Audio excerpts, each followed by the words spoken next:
In this video, we are going to make a beautiful seascape painting with fun techniques.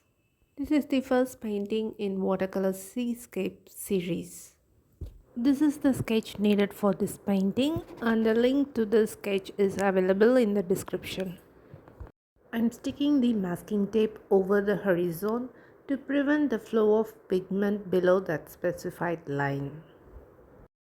I start by wetting the sky portion and using gradient wash I'm going to paint the sky.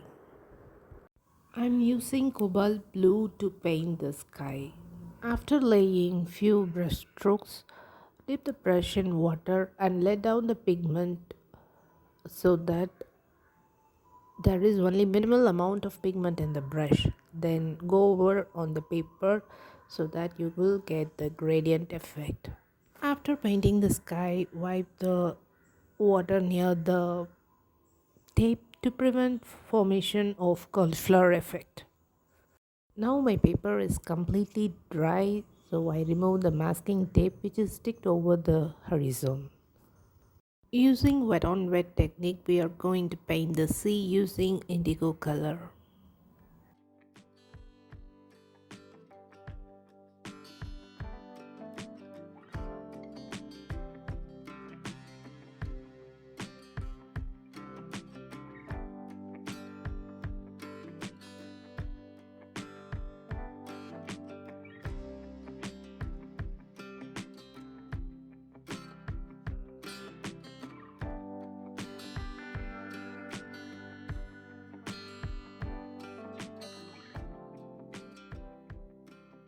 The sea should be in dark value so that you can give the shimmering of water effect by using the scratching technique that we will do in few minutes.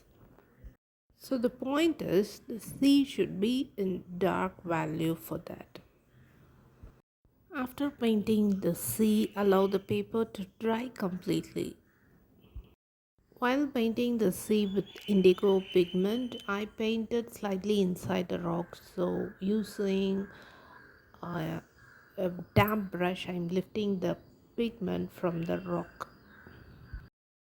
Next, I mixed permanent orange with cobalt blue to paint the sand. I diluted this mix to get the light value for the sand. After painting the sand, again I allow the paper to dry completely.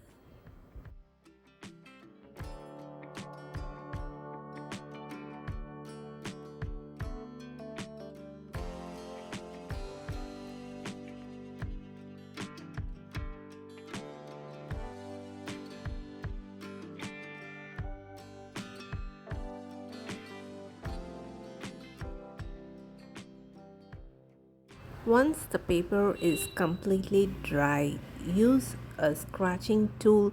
Here I'm using a knife to scratch the surface of the paper. As I scratch the paper, the dried paint is removed, revealing the white paper underneath it. Here I am scratching the paper in linear direction. You should not scratch in different direction for this painting.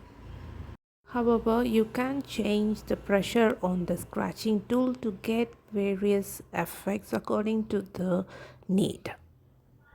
In some areas you can see fine white spots because I have applied very less pressure over the scraping tool in those areas. Next, I'm painting the rocks on the sand. I'm going to use the mix of permanent orange with cobalt blue for light brown shade, and for dark brown shade I mixed indigo color with permanent orange.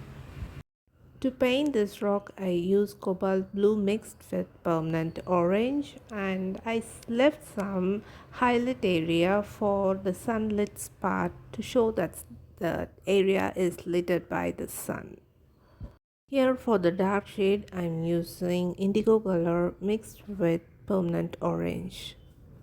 After applying the dark value, I used a damp brush to soften the edges.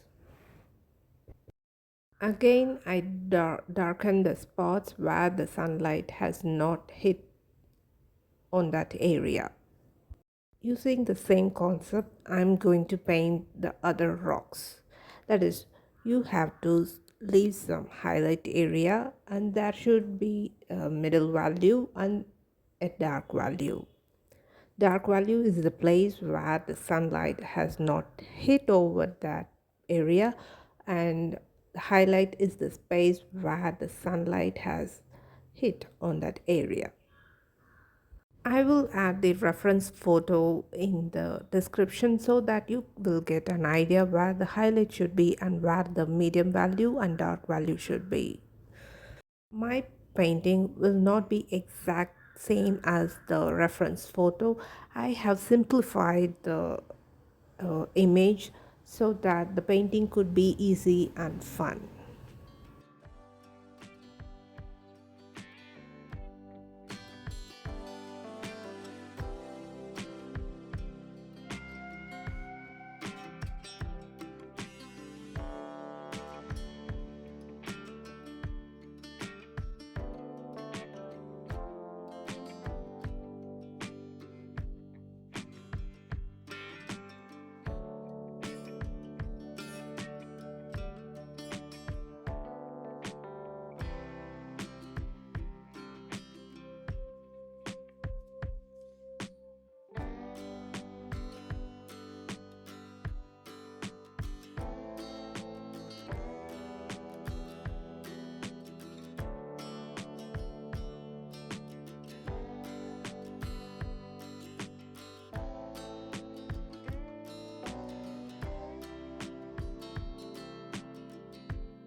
Next, I'm painting the grasses using gamboge yellow mixed with cobalt blue.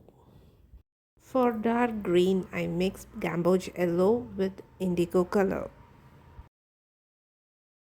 At last, I splattered some brown for the pebbles on the sand. We reached the end of this video. Hope you enjoyed watching this video. If you like this video, give me a thumbs up and subscribe to my channel. See you in another video. Until then, take care. Bye bye from Prema.